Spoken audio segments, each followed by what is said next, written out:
Fake news is more than just actual incorrect information. It can actually be divided into a lot of different subcategories.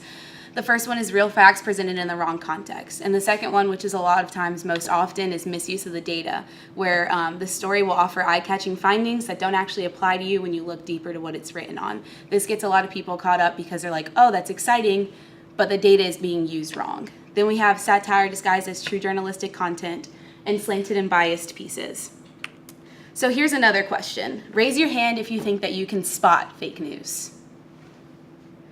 Okay, so not really many of you raise your hand, but a lot of people think that they can do, and this is that they think that they can. And this is actually an incorrect assumption. The Stanford History Education Group did a study on news literacy, and they showed that people our age have a terrible sense of civic online reasoning.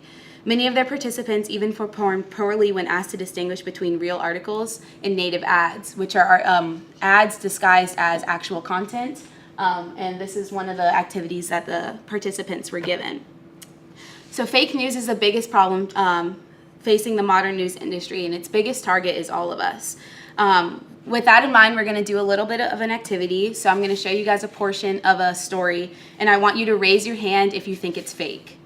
Have a beer, it's good for your brain. Hops, an ingredient in beer, has been found to increase brain function in high doses. So raise your hand if you think it's fake. All right, good job, you guys. This study was actually done on mice, so it doesn't apply to people. It doesn't mean you can go out and start pounding beers, but a lot of people wouldn't read more into it than like, have a beer, it's good for your brain. So what can you do? Don't be seduced by simplicity. It's easy to sound credible by making your content easy to read and comprehend, but it doesn't mean that it's credible just because you can understand it. Look beyond your bubble.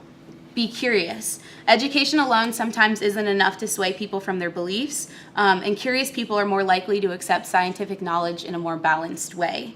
And then you should also consider the opposite. And my one big tip for you guys is accept your ignorance. Most of you already did this by saying that you don't know how to spot fake news, but a lot of times we all suffer from overconfidence, and our smartphones a lot of the time feed that because we think that we know more than the average person because we have an infinite amount of knowledge at our fingertips. So what I want you guys to do is accept your ignorance and don't assume you know everything. Be open to new information, be critical, and don't just reinforce your assumptions.